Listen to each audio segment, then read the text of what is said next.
Good afternoon, everyone. Welcome back to the channel, The State of the Mission. In today's video, we are going to be introducing a new ministry that I and my family have been a part of for several years. This ministry is Compassion for Ukraine, and although it has existed, as I said, for several years, it changed significantly after the war began over a year ago. So if you enjoy the video, I'd appreciate a like and a subscription, and let's get right to it. So can you tell me a little bit about your ministry in Ukraine before the war started?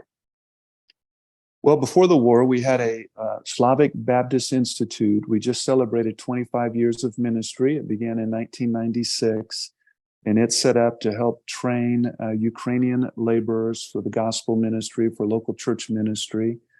And that was the primary reason that we went to Ukraine, was to take the leadership in that ministry. I became president of it in 2013. But then also, we had moved to Ukraine and were living in Kyiv. And we had started a church there called Living Hope Baptist Church of Kyiv. And so it is kind of in the southwest section of Kyiv. And it was very close to the university, to the dormitories. And we had also started a ministry there called the International Student Fellowship. And so we had two services on Sunday in the church. We had a Ukrainian service, and then we had an English service. And so we had students that were from India. We had students from various countries in Africa. We had some that would attend from Iran.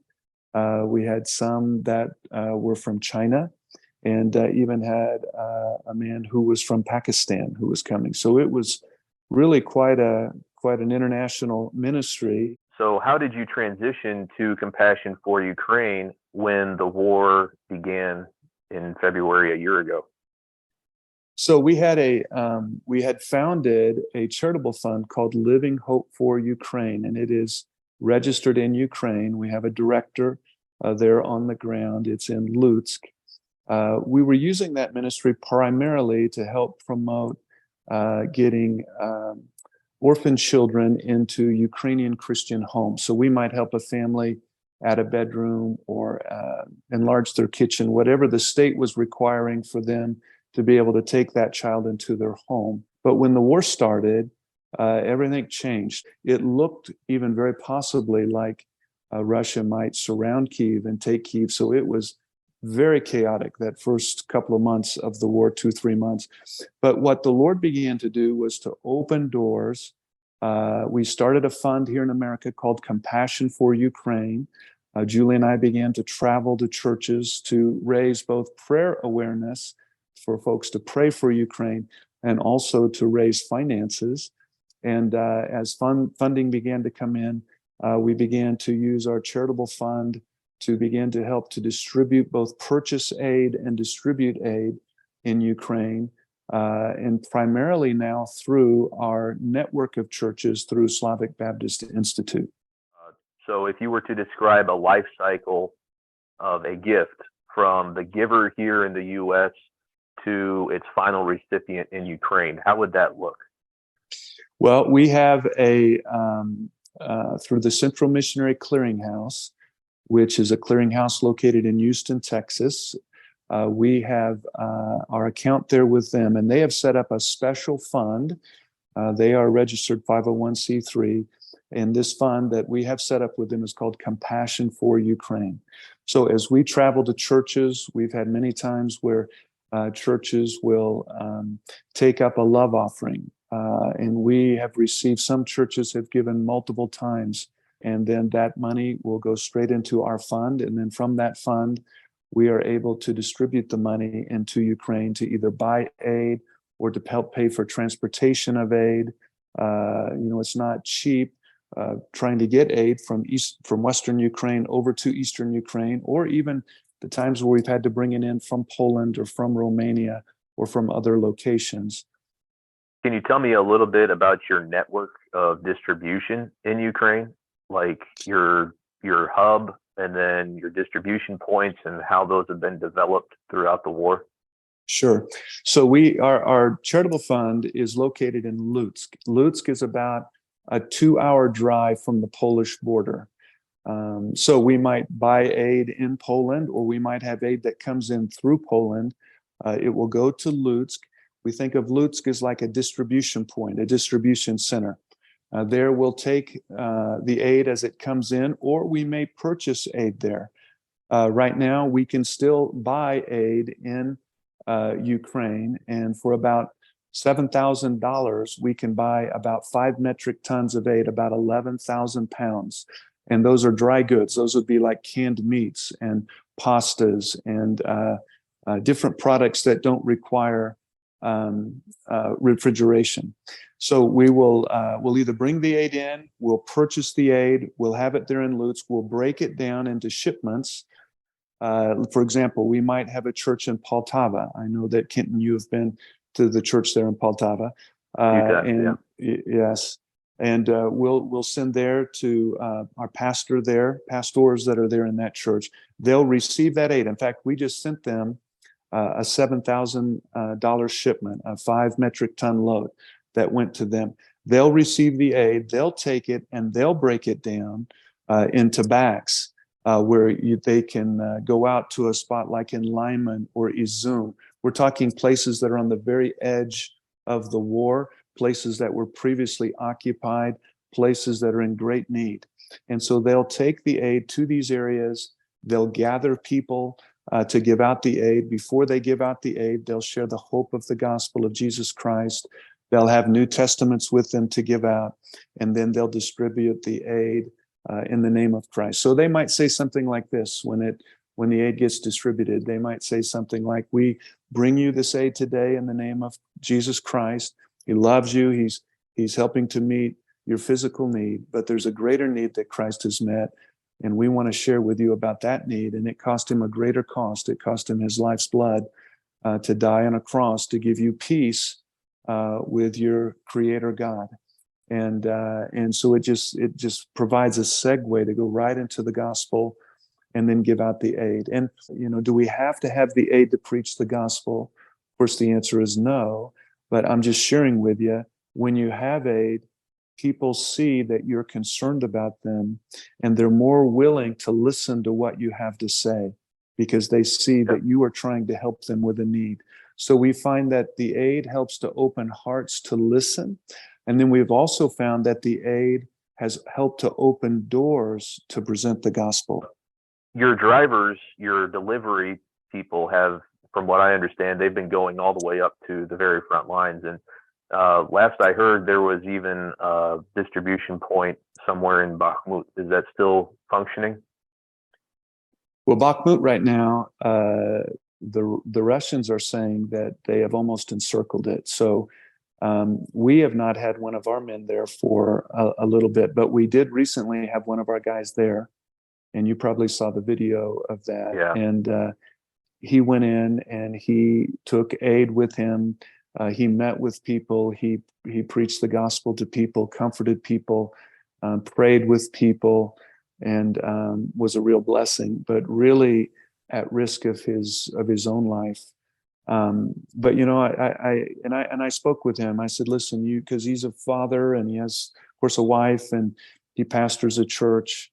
And I just really tried to encourage him. If you're going to go there, you have to know at this point that God is directly calling you to this, because it is very dangerous. In fact, when he left Bakhmut, there was a missile that landed right next to their car and damaged their car. And within the last couple of days, now these drivers weren't part of our team, our network team, but there was a couple of drivers in Kherson, and their van was directly hit, and they're both in the hospital.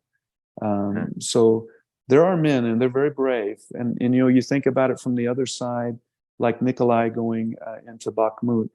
I mean, if you were lost and did not know Christ and had no hope, and you were there in Bakhmut, would you want someone like Nikolai to come to you and bring you the gospel, to give you hope, to share with you the truth of Christ?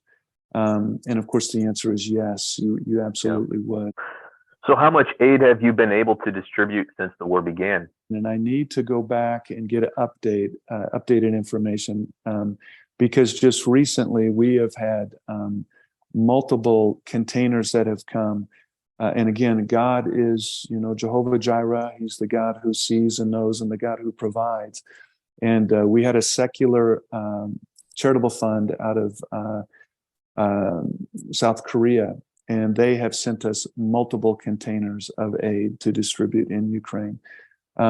We have received from America containers of aid. We have another container. We had a large container that came. We had a container of New Testaments that came. We have another container that is almost there. It's on the ground in Europe, but not in Ukraine yet. So those things are just an overwhelming blessing to receive and to go. Yeah. But I would estimate, I know that it's well more than 2.5 million pounds. It's probably close to 3 million pounds and maybe even a little bit more. But it's been amazing to see. We had one man that owned a trucking company. His name was Vlad, and he gave us 2 of his trucks to use free of charge. All we had to do was maintain the trucks. He himself was not a believer in Christ, but he just wanted to help his country. So he gave us these 2 trucks to use, and of course, we have to pay for gas and maintenance on the vehicles. But an interesting side note about Vlad, we were over there for an evangelistic meeting because in Lutsk, not only is it a distribution center, but we also house refugees there from Eastern Ukraine. We've had up to somewhere around 100 refugees at a time there at the camp. At the end of the service that night, Vlad came forward with tears in his eyes to receive Christ. The next morning I asked him, we were just talking, and Vlad shared with me, he said, something has changed in my heart. And God had made a change in him through Christ, and we rejoice in that. So again, it's just amazing how God continues to provide. So if people here that are watching this video want to get involved with Compassion for Ukraine, primarily contributing, how would they do so? Well, as we shared earlier, we have a clearinghouse that's called Central Missionary Clearinghouse in Houston, Texas. And they have both the ability where you can send funds in directly to them, or you can give online. They have a website, and we'll give that website where folks can go to donate or to mail the check in. But you would make the check payable to Central Missionary Clearinghouse. You would designate the check to Derek Thomas Compassion for Ukraine, and there they have the fund that is set up. Their address is P.O. Box 219228, Houston, Texas 77218. But one of the things that I've learned since our time in doing this work is what God has allowed us to do. My wife, Julie, has kept all records. We have all receipts, both from Living Hope from Ukraine and for what we're spending here for our Compassion for Ukraine Fund. But almost 100% of what's given is able to go to Ukraine. So where can people find more information about Compassion for Ukraine and the work that you are doing?